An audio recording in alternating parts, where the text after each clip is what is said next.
নারায়ণপুর থানা থেকে ঢিলছোড়া দূরত্ব, এই ধরুন 100 গজ হবে। সেখানে রয়েছে একটি আবাসন। সেই আবাসনের একটি ফ্ল্যাটে কলিং বেল বাজাচ্ছিলেন এক ব্যক্তি। অনেকবার কলিং বেল বাজালেও কেউ দরজা খুলছিল না। আশেপাশের ফ্ল্যাটের লোকজনেরা বাইরে বেরিয়ে আসে। তারপর হঠাৎ দরজা খুলে যায়। দরজা খুলে এক 14 বছরের নাবালিকা কন্যা, গলায় ধারালো অস্ত্রের আঘাত, সারা শরীর রক্তে ভেসে যাচ্ছে। নাবালিকার ওই চেহারা দেখে শিউরে ওঠে সবাই।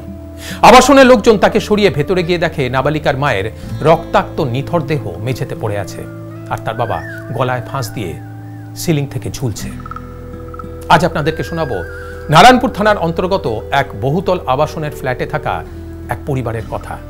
আর এখন যে ঘটনার কথা আপনাদেরকে বলছি সেটা 30শে ডিসেম্বর 2023 সালে ঘটেছিল।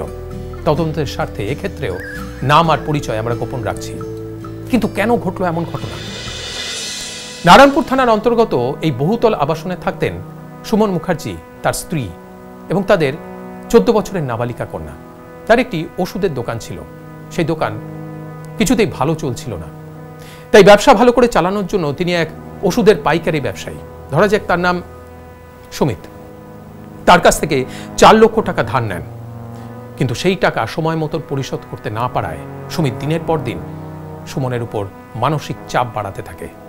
আর সেই চাপ সহ্য করতে না পেরে সুমনবাবু তার পরিবারকে নিয়ে আত্মহত্যার পথ বেছে নেন।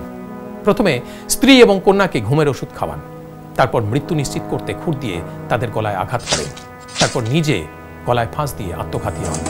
কিন্তু যে কোনো কারণেই হোক বেঁচে যায় তাদের 14 বছরের নাবালিকা কন্যা।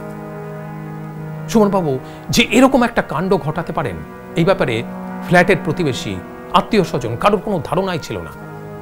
কারণ এরা প্রত্যেকেই ছিলেন খুবই মিশুকে। ফ্ল্যাটের সবার সঙ্গে তাদের সদ্ভাব ছিল। আসলে কি জানেন তো, মানুষ যদি নিজের আয়ের সঙ্গে ব্যয়ের সঙ্গতি না রাখতে পারে তাহলে কখনো কখনো এরকম হঠকারী সিদ্ধান্ত নিয়ে ফেলে। আমাদের চারিদিকে ভোগ বিলাসের হাতছানি, উচ্চাকাঙ্ক্ষা থাকাটাও অস্বাভাবিক কিছু নয়। তাই নিজের ক্ষমতা অনুযায়ী লাইফস্টাইল মেনটেন করতে পারলে নিশ্চিন্তে জীবনযাপন করা যায়। তবুও কোনো অবস্থাতেই আত্মহননের পথ বেছে নেওয়াটা একদমই কাম্য নয়।